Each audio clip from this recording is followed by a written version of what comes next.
আসসালামু আলাইকুম। আপনি কি অ্যাসিডিটি কমাতে ওষুধ খান? অ্যান্টাসিড খান? তাও ২-৩ দিন পর, পর আবার আগের মতোই গ্যাস, বুক জ্বালা, টক ঢেকুর, পেট ফাঁপা ফিরে আসে? আজ আমি আপনাকে এমন একটি সত্য কথা বলবো, যা হয়তো আপনি কখনো শোনেননি। অ্যাসিডিটি শুধু অ্যাসিডের সমস্যাই নয়, বরং এর পিছনে আছে আপনার অগ্নির দুর্বলতা, যা আয়ুর্বেদ রোগের মূল কারণ হিসেবে ধরা হয়। দর্শক, আমি আছি আপনাদের সাথে ডাক্তার আব্দুল কাইয়ুম খান, ইন্টিগ্রেটিভ মেডিসিন স্পেশালিস্ট।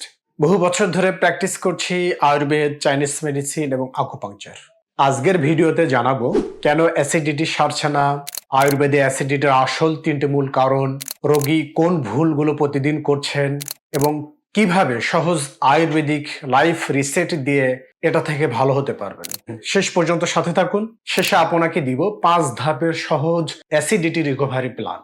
অ্যাসিডিটি কি শুধু অতিরিক্ত অ্যাসিডের কারণে হয়? দুঃখজনক সত্য হলো না।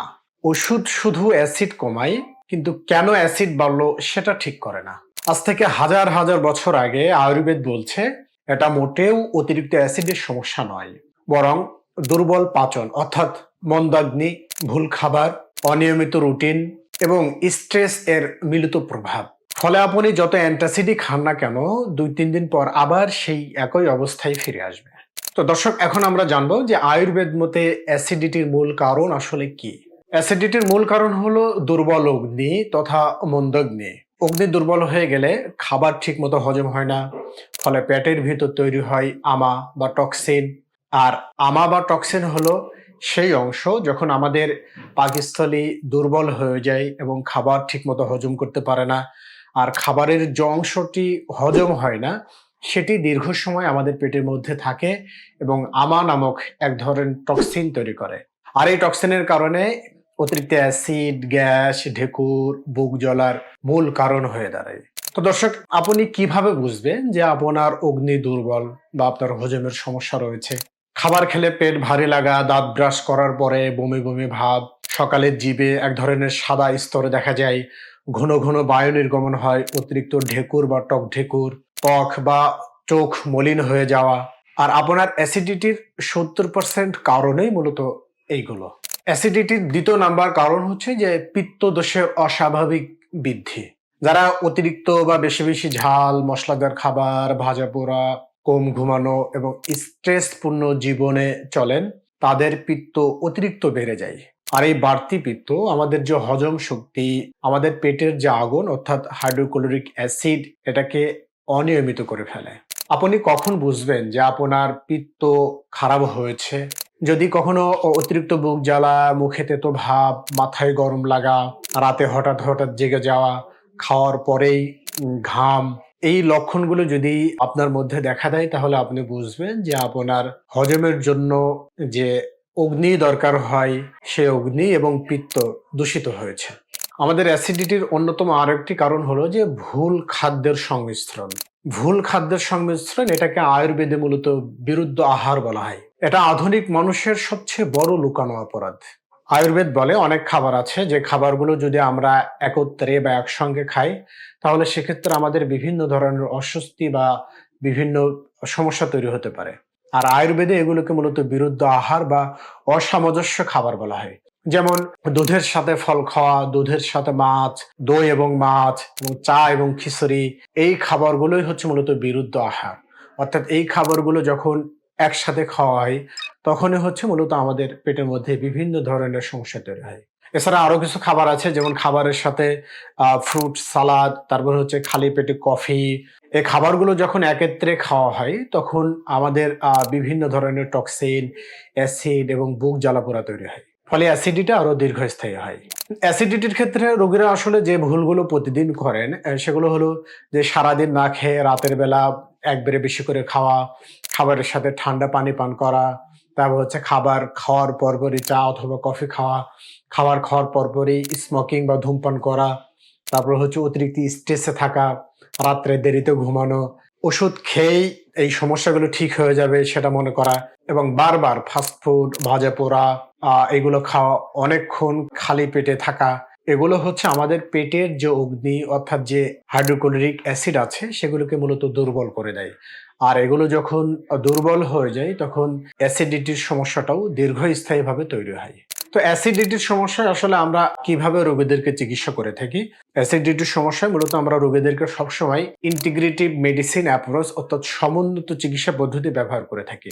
এর মধ্যে যেমন হচ্ছে আয়ুর্বেদ আমাদের রুট কজটাকে কারেকশন করে, অগ্নিকে আরো বেশি শক্তিশালী করে, খাদ্যের যে সংমিশ্রণ সেটাকে ঠিক করে, পিত্তের ব্যালেন্স করে। এছাড়াও অন্ত্রের যে আমরা বলেছি যে দূষিত পদার্থ অর্থাৎ আমা সেটি কিন্তু কমায়। চাইনিজ মেডিসিন বা আকুপাংচার পার্সপেক্টিভে আমরা কিভাবে অ্যাসিডিটি চিকিৎসা করে থাকি। অ্যাসিডিটি শুধু পেটের সমস্যা নয়, বরং লিভার, স্টমাক এর যে চি রয়েছে সেই চি এর ডিসহারমোনি বা ইমব্যালেন্স। আকুপাংচার মূলত এটাকে যেভাবে সাহায্য করে সেটি হলো স্টোমাকের পেরিস্টালসিস মুভমেন্ট ঠিক করে, নার্ভাস রেগুলেশন ঠিক করে, অ্যাসিড রিফ্লাক্স কমায়, ভেগাস নার্ভ টোন বৃদ্ধি করে, স্ট্রেস কমায়। ফলে অন্যান্য চিকিৎসার তুলনায় ইন্টিগ্রেটিভ অ্যাপ্রোচে অ্যাসিডিটির চিকিৎসা করলে রোগী দ্রুত আরোগ্য হয়।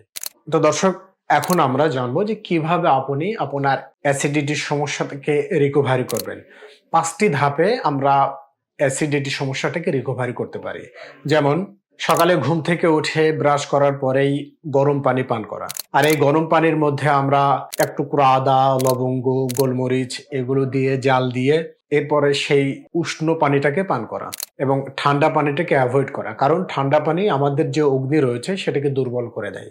এরপরে দ্বিতীয় যে ধাপ সেটা হলো যে মিল টাইমিং ফিক্সড করা, অর্থাৎ আয়ুর্বেদ মতে দুপুর 12টা থেকে 2টোর মধ্যে আমাদের যে হজম ক্রিয়া, হজম শক্তি সেটা সব থেকে বেশি শক্তিশালী থাকে।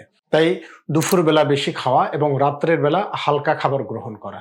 এবং তৃতীয় নাম্বার যে ধাপ সেটা হলো যে বিরুদ্ধ আহার অর্থাৎ রং ফুড কম্বো সেটি বন্ধ করা। বিশেষ করে দুধের সাথে ফল, দুধের সাথে মাংস, খাবারের সাথে ঠান্ডা পানি এগুলো একদম না খাওয়া।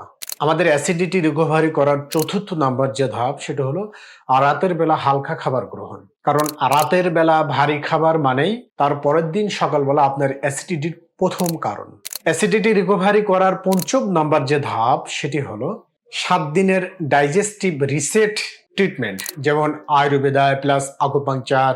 তো আমরা আমাদের ট্রিটমেন্ট সেন্টারে আসলে যেগুলো করি যে আমাদের অগ্নি ঠিক করার জন্য, অর্থাৎ আমাদের ডাইজেস্টিভ যে পাওয়ার রয়েছে, আমাদের HCl রয়েছে, হাইড্রোক্লোরিক অ্যাসিড, সেটাকে ঠিক করার জন্য আমরা কিছু হার্বস সাজেস্ট করে থাকি। এর সাথে কিছু ফাংশনাল মেডিসিন, কিছু আয়ুর্বেদিক মেডিসিন। এছাড়াও পেটের স্ট্রেস কমানোর জন্য বিভিন্ন পয়েন্টে আকুপাংচার ট্রিটমেন্ট করা হয় এবং সফট ডায়েট পরিকল্পনা দেওয়া হয় এবং লাইফস্টাইল অর্থাৎ টোটাল লাইফস্টাইলকে রিসেট করা হয়।